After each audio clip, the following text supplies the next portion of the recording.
ngaha turaje Nyagasani, turakwitabye karame Nyagasani, urakoze kuduhamagara. Ku izina ry'Imana Data na Mwana na Roho Mutagatifu, amen. Amahoro bana b'Imana, nimuhumure, Imana iradukunda. Ije kudukiza kuri wa mbere w'icyumweru cya 21 mu byumweru bisanzwe, tariki 25 Kanama 2025. Dore amasomo ajya kuduhuza n'ab'ijuru. Isomo rya mbere ry'umubare ya mbere Pawulo Mutagatifu yandikiye Abanyatesaloniki, umutwe wa mbere umurongo wa 1 kugeza kwa 5 n'umurongo wa 8 kugeza kwa 10. Ngewe Pawulo na Silvani na Timote kuri Kiliziya y'Abanyatesaloniki ibumbiye ku Mana Data no kuri Nyagasani Yezu Kristo, tubifurije neza n'amahoro. Iyo tubibutse mu masengesho yacu, ntiduhema gushimira Imana kubera mwebwe mwese. Duhora twibuka ibikorwa byiza no kwemera kwanyu n'imiruho muterwa n'urukundo rwanyu n'ukuntu mwiringira umwami wacu Yezu Kristo mudatezuka imbere y'Imana umuvyeyi wacu. Bavandimwe nkoramutima z'Imana, tuzi neza ko muri muwo yatoye. Koko rero inkuru nziza tubamenyesha ntabwo yabagejejweho mu magambo gusa, ahubwo twayamamaje dushize amanga, twishingikirije ububasha bucyaye bwa Roho Mutagatifu. Muzi neza ukuntu twabagenjereje tugamije kubagirira akamaro. Inkuru y'ukuntu mwemeye Imana yamamaye hose, kuryo ntacyo twakwirirwa tubivugaho. Bose kandi bavuga uko twakiriwe iwanyu, n'ukuntu mwayobotse Imana mugataye ibigirwamana, kugira ngo mukorere Imana nzima kandi nyakuri. Kandi mutegereze umwana wayo Yezu yazuye mu bapfuye, we uzaza ava mu ijuru ngo adukize uburakari bugiye kuza. Iryo ni ijambo ry'Imana. Zaburi 149. Uhoraho ashimishwa n'umuryango we. Nimuririmbire indirimbo nshya, umusingirize mu ikoraniro ry'abayoboke be.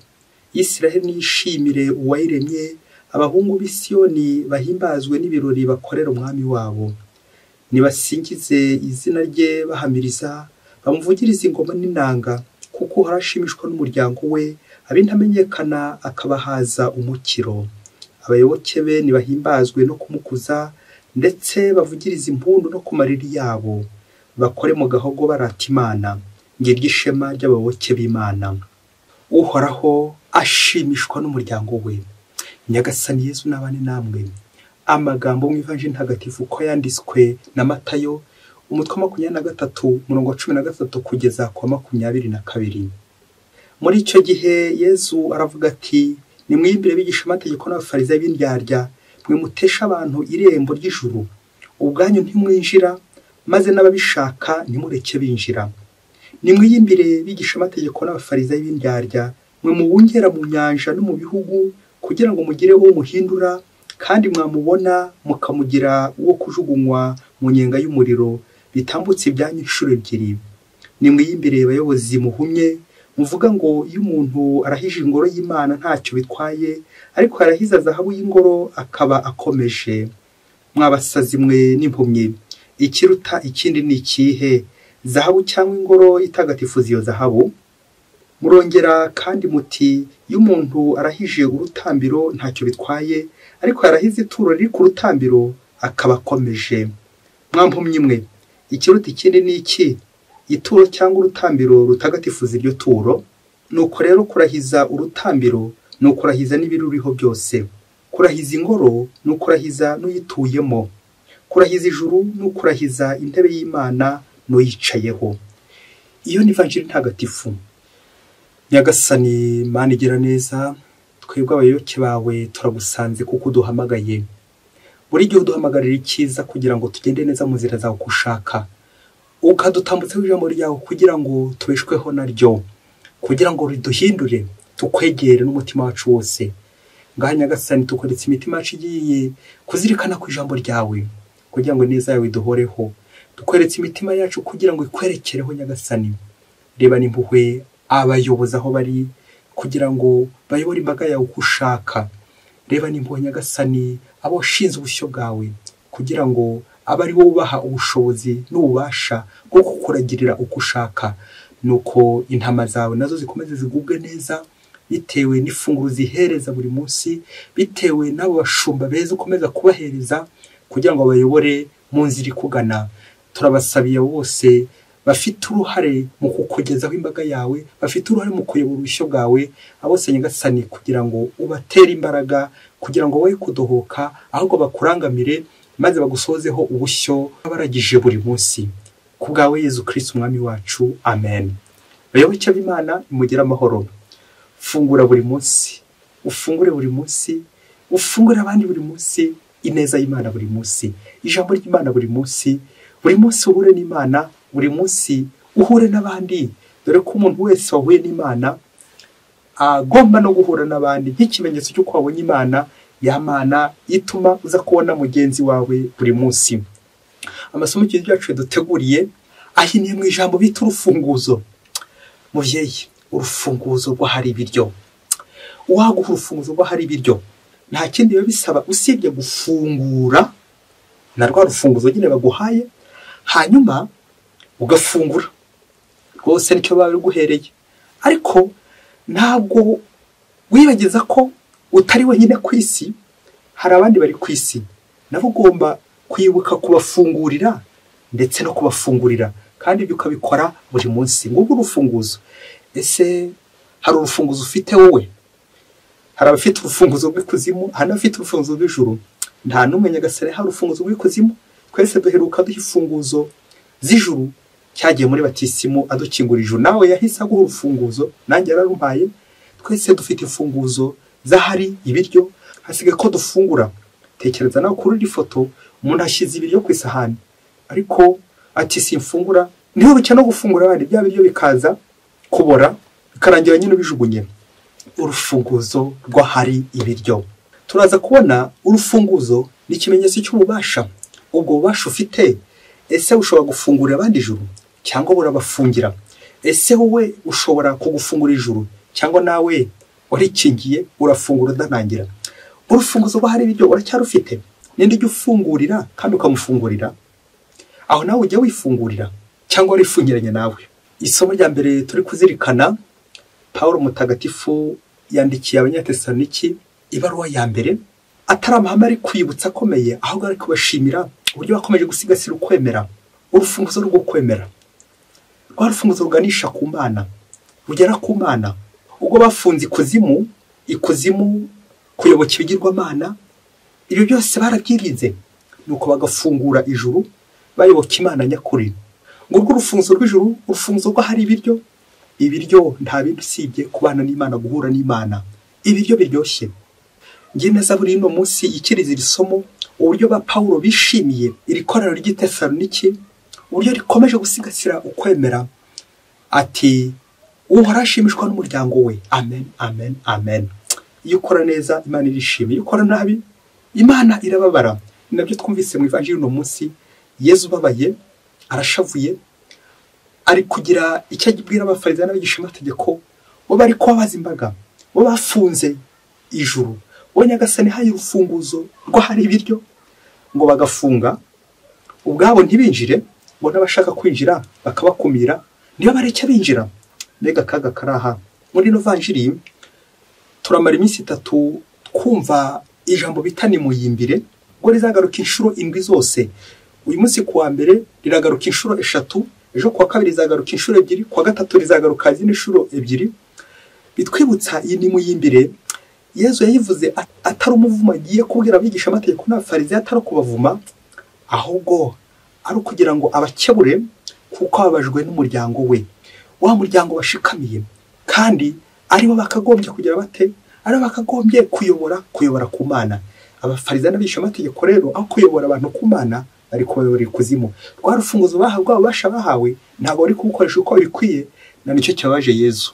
Yezu arababaye, Yezu ararakaye, noneho aratoboye, noneho agiye kubivuga byose, nanjye kuvuga bishyire hanze, kubera ko bari kumubabaza igihe batabarira n'ubushyo bwe. Rero izani muyimbire zirakureba, nanjye zirandeba, wowe ufite uruhare ku muryango w'Imana, uyobora umuryango w'Imana.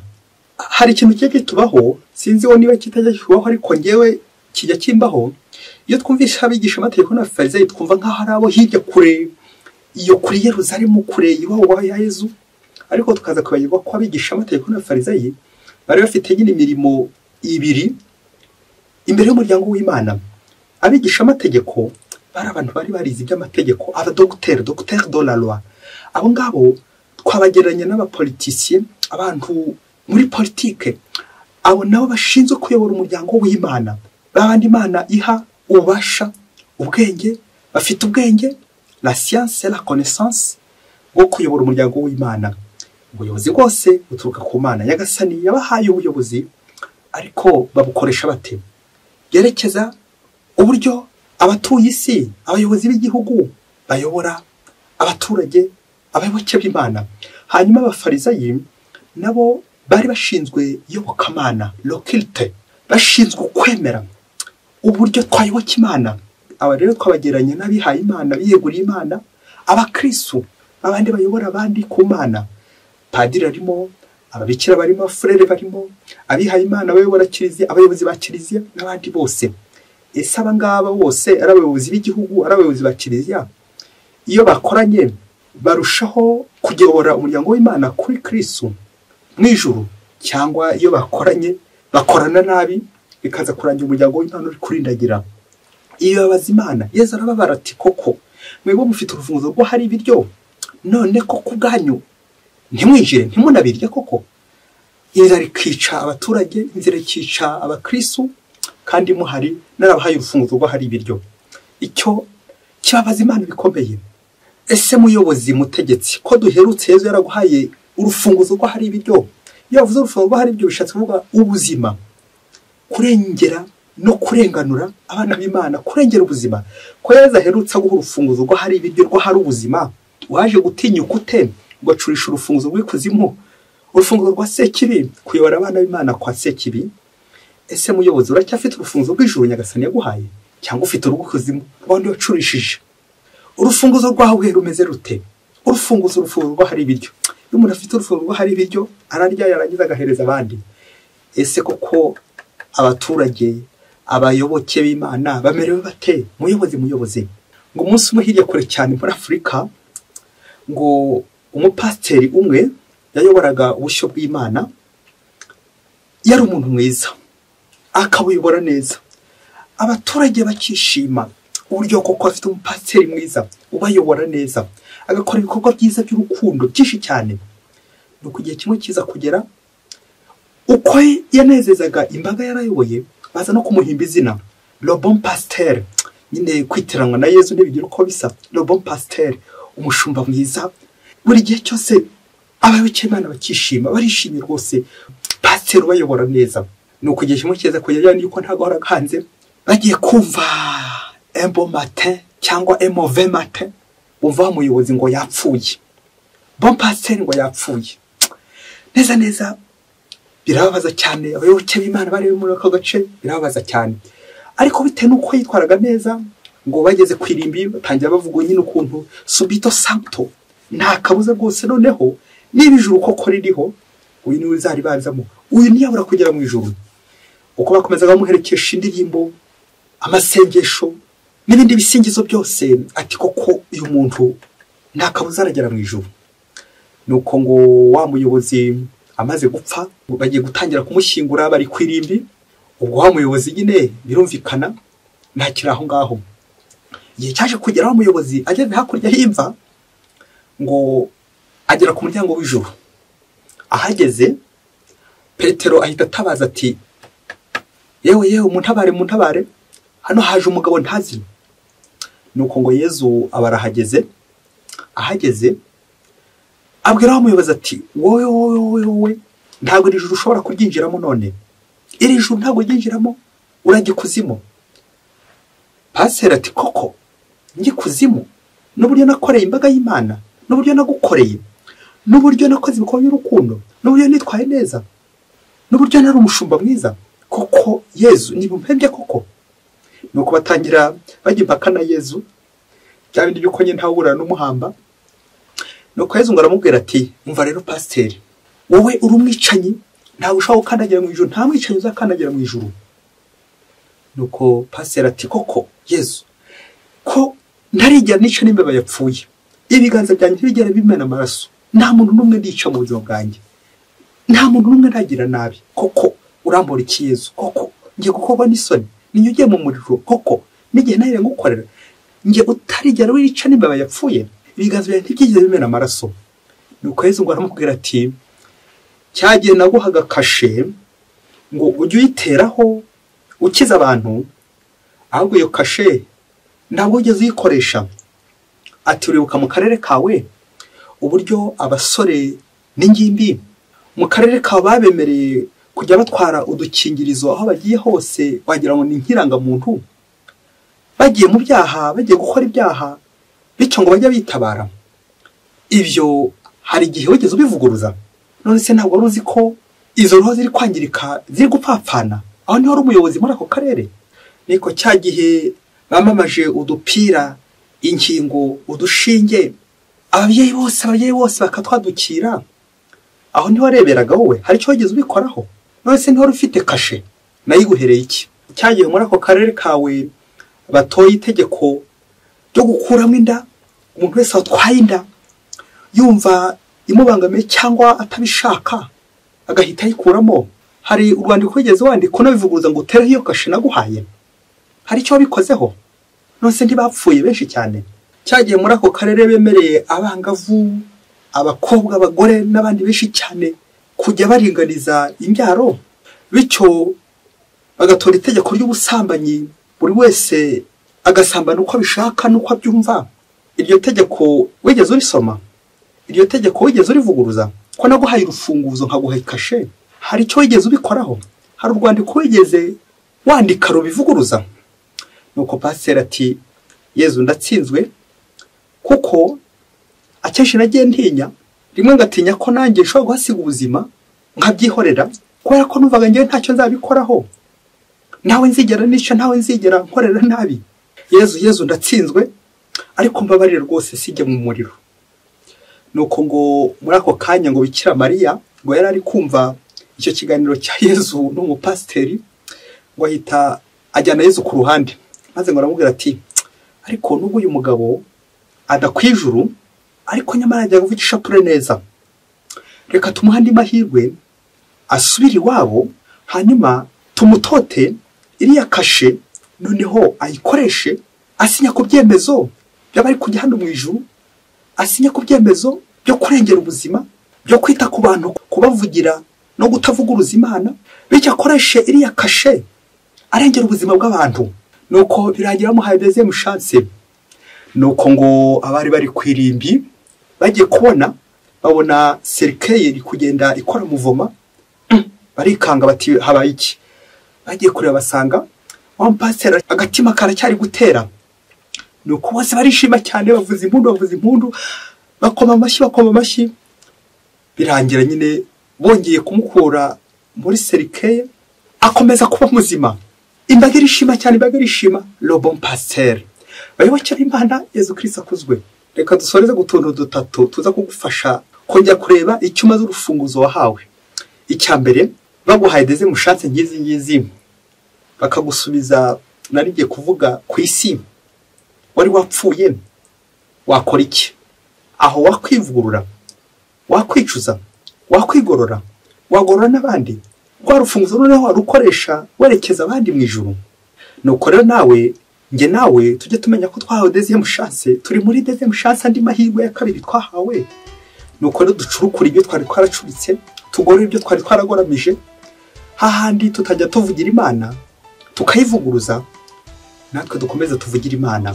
Kubera iki? Aya mahirwe turimo, turi muri deuxième chance, andi mahirwe twarayahawe. Icya kabiri twazirikana, twongeye tuzirikane ku rupfu rwa Yezu. Iyo bavuze urupfu rwa Yezu, muzi ko izina Pilato rigaragara muri credo ndemera Imana imwe, Pilato agaragaramo. Pilato ntabwo agaragaramo nk'icyamamare nk'umuntu wakoze neza, ahubwo agaragara nk'umwicanyi. Kandi buryo iyo urebye Pilato ntiyigeze akora kuri Yezu. Hari umuhoro se yigeze akubita Yezu, hari icumu yigeze amukubita, ariko bitewe n'uko hari ku ngoma ye, Pilato niwe ufite ya kashe. Pilato niwe wasinya. Buryo ufite sinyatire ukagira kashe, ni wowe nyine, ni wowe bizabazwa. Ongera urebe nawe za kashe ufite, sinyatire ufite, imfunguzo ufite, harya ubu uzi ko ibyo byose ari wo muzigo wawe, umutwaro wawe nawe ufite. Warangiza ngo ntiwica, ntusambana, ntiwiba, kandi niba sabiba uri kubarebera utya, ntugire icyo ubikoraho. Uwo Pilato ngo umugambanyi ngo ucishe Yezu wa wundi wari wicaye kuri ya ntebe y'ubuyobozi cyagiye bya bindi byabaga yamarorerwa aba wasanga nawe wari uhari.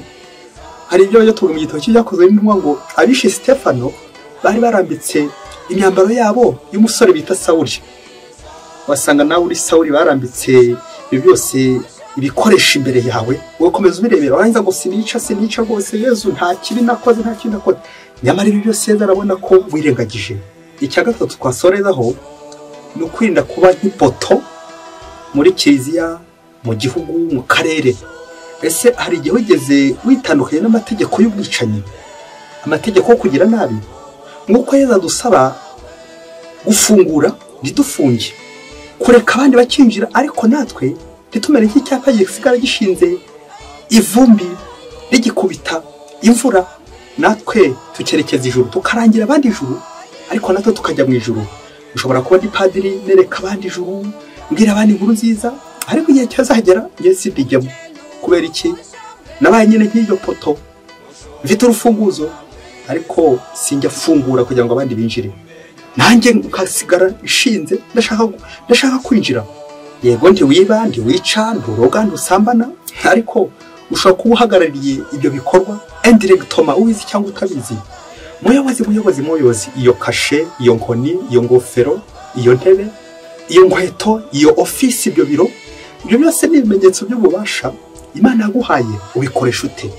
Ubikoresha wica cyangwa ubikoresha ukiza? Nicyo bita le martyr, guhorwa Imana. Nukwinda kuba ntibindeba, siniteranya, ntago biriya mbyivangamo hano bataza kungira nabi. Aha, ibyo byose Yezu bari kubireba kuko yarabiguhaye agira ngo uvugire imbaga, uregere kandi urenganura imbaga y'Imana. Tu es bon pasteur ou bien mauvais pasteur? Pasteur, le bon pasteur. Ushobora kuba uri mwiza ntacyo wishe nta n'icyo ukijije kandi byaba. Mugabo, mugore, muntu ufite inshingano, ese ujya uvugira abo ushinzwe cyangwa ujya ubavuguruza? Ujya ubavugira ku Mana cyangwa uri koyora kwa Sekibi? Tuze kureba aho tujya tuyobora imbaga y'Imana. Ese tuyobora imbaga y'Imana kwa Sekibi cyangwa tuyobora kuri Kristo? Ibaze nanjye nibaze. Mwese Imana ibaho umugisha. Imana Data na Mwana na Roho Mutagatifu. Amen. Padiri Musumukuru Ladislas wa Diocèse ya Cyangugu.